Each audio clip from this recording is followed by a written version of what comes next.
Terima kasih Pak Ketua. Saya yakin bahwa seluruh bapak-bapak yang berasal dari semua kementerian yang hadir saat ini, semua adalah berkat guru. Begitupun dengan kami yang berada di Pansus. Karena memang guru itu bagi saya merupakan rahim bangsa. Jadi tidak bisa begitu saja disepelekan.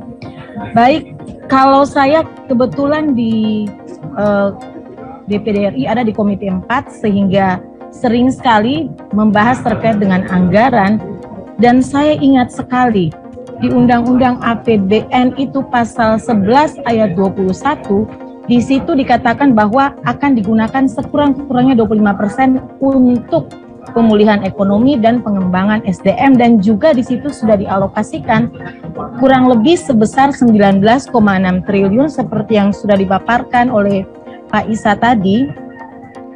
Dan saya rasa kalau memang ujung-ujung daripada pengangkatan ini formasi yang begitu terbatas karena faktor anggaran, saya rasa untuk mencapai angka itu terlalu kecil. Mengapa? Contoh ya, saya catat itu misalnya kalau untuk kereta api aja masih dialokasikan 27,7 triliun. Kemudian BUMN penyertaan modal 55 triliun. Infrastruktur 417 triliun.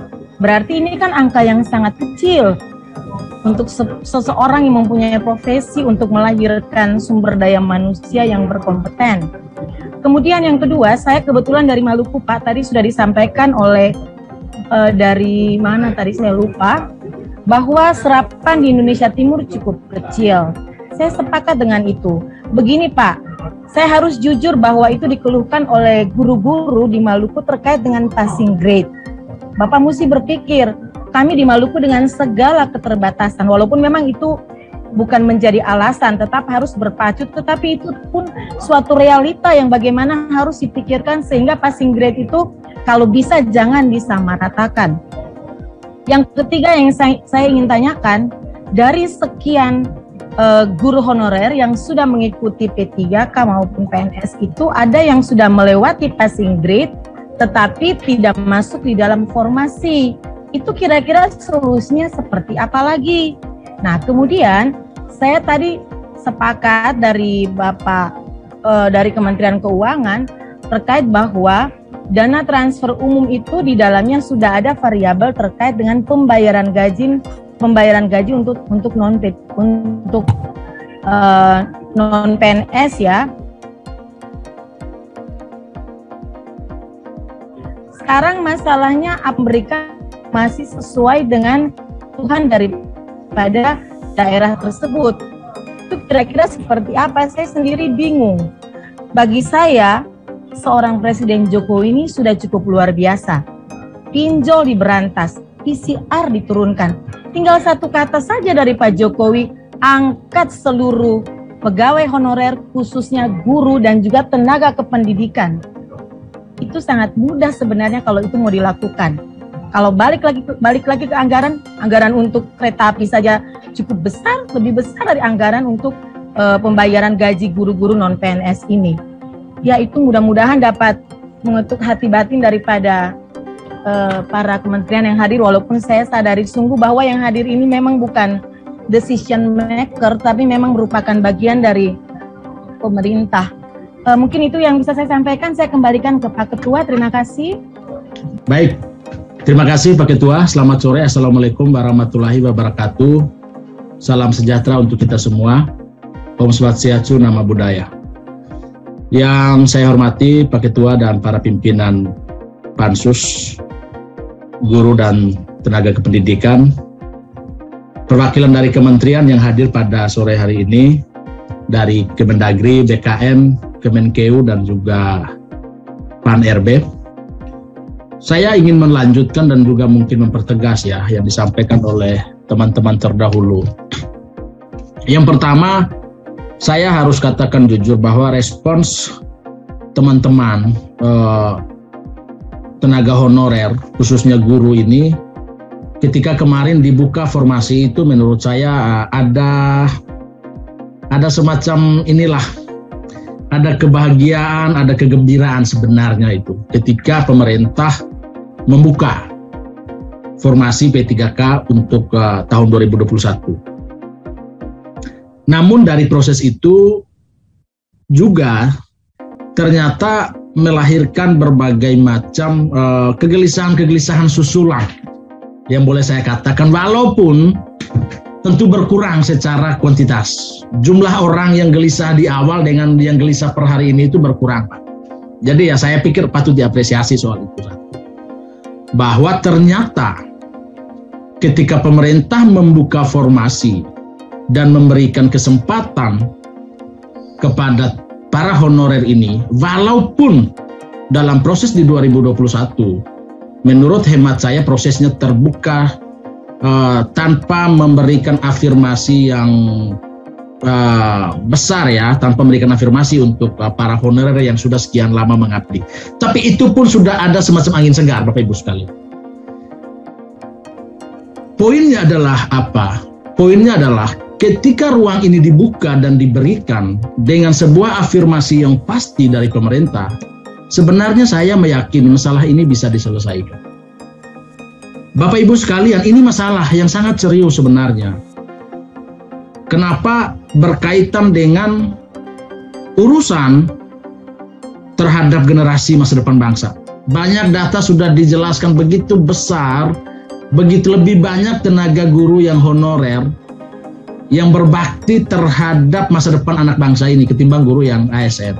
Jadi dari itu aja sebenarnya kita sudah bisa sadar dan sudah bisa menyimpulkan begitu besar tanggung jawab mereka.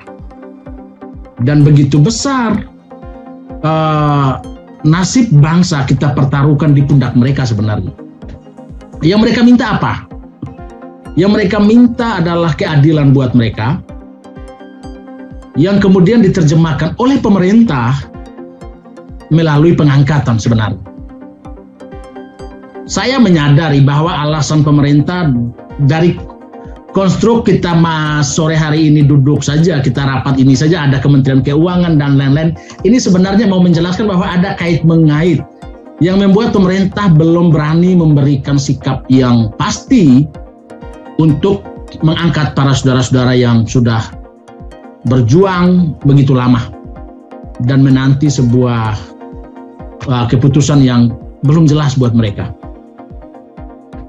Bapak Ibu sekalian, kalau mau dilihat menariknya, pemerintah tuh berani menggelontorkan dana BOS untuk sarana prasarana, untuk anak sekolah itu dikasih uang gitu, peserta didik dikasih uang, tapi pengajarnya enggak gitu, pengajarnya dicuekin. Ini ironi, sebuah anomali yang dipertontonkan oleh negara. Keberpihakan terhadap peserta didik iya, siswa dikasih. Boleh saya katakan sekolah gratis sekarang, tapi tenaga pendidiknya tidak jelas. Nah ini kita coba berpikir ya, kita berpikir untuk bagaimana melihat masa depan pendidikan ini secara komprehensif. Tidak hanya parsial di satu sisi di peserta didik ataupun di yang lain, tapi tenaga kependidikan menjadi sebuah subsistem yang sangat penting dalam mendukung peningkatan kualitas seperti yang disampaikan oleh Pak Bima tadi. Bagaimana kita bicara kualitas sementara tenaga pendidiknya tidak diperhatikan, gitu. Bagaimana kita bicara kualitas sementara saya kebetulan saya SPD Pak, saya guru, saya matematika. Sebagian besar teman-teman saya misalnya yang saya angkatan karena satu kampus tentu guru. Ya bagaimana mereka mau membuat pembelajaran yang baik dan maksimal ketika mereka hadir di sekolah dalam kegelisahan yang luar biasa soal hidup mereka. Nah ini kita bicara sebuah konsep besar, rangkaian yang akan terjadi, Pak. Orang akan masuk ke sana, memberikan pembelajaran, mentransferkan ilmu kepada siswa, sementara dia bergejolak terhadap banyak hal. Saya pikir semua, saya tidak perlu jelaskan, tapi kita tahu Bapak Ibu, kita semua berkeluarga, kita punya istri, punya anak. Bayangkan bagaimana kerumitan hidup seorang tenaga honorer, dan di situ tentu berdampak terhadap totalitas pengabdian dia. Niatnya total, tapi dia datang dengan kegelisahan dan semua masalah yang dia hadapi. Ini yang mungkin tidak pernah kita lihat. Kita mungkin berada di atas meja kerja yang wah di Jakarta, di mana gitu, tapi kita belum mampu meneropong ke kedalaman isi hati saudara-saudara kita. Saya mencoba berbicara ini karena ya hampir sebagian besar teman-teman juga. Tapi bukan karena berpihak terhadap teman-teman, bukan. Tapi ini berkaitan dengan masa depan mereka dan juga hidup mereka. Kalau ini kita lanjutkan, Pak, saya sangat yakin bapak-bapak ini juga sebenarnya punya niat baik. Kita tentu sadar, semua di negara yang dengan konsepsi presidensial yang begini strong, apa kata presiden sebenarnya selesai. Sehingga kita di Pansus berencana, ini saya izin Pak Ketua, mendorong ini menaikkan ke presiden supaya ada ya instruksi atau apalah namanya. Tidak ada alasan nggak ada uang, tidak ada alasan. Sebenarnya tadi sudah dijelaskan banyak hal begitu. Malah maksud saya kalau ini kita selesaikan, kita tidak menyisakan beban-beban selanjutnya lagi gitu. Ketimbang tiap tahun tuh kita berhadapan dengan masalah yang sama gitu.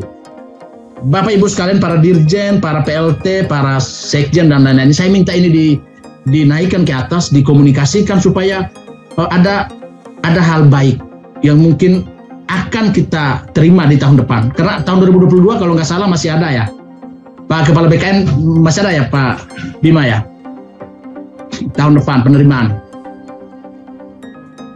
Hanya P3K dan meneruskan yang sekarang ada saja. P3K masih kan Pak? Masih, hanya P3K. Oke. Nah ini tadi masalah saya kebetulan Pak, ini juga semalam baru di WA ini sama guru honorer di daerah, sama seperti kasus di Maluku tadi. Saya kan karena juga dalam beberapa hal kurang paham teknisnya ya Pak ya. Ini lulus passing grade, tapi tidak ada formasi. Nah ini bagaimana kira-kira? Ya kan? Ini satu dua hal menjadi catatan. Kalaupun tahun depan masih kita konkretkan yang belum lolos kemarin itu sisa berapa dipikirlah oleh pemerintah solusi terbaiknya.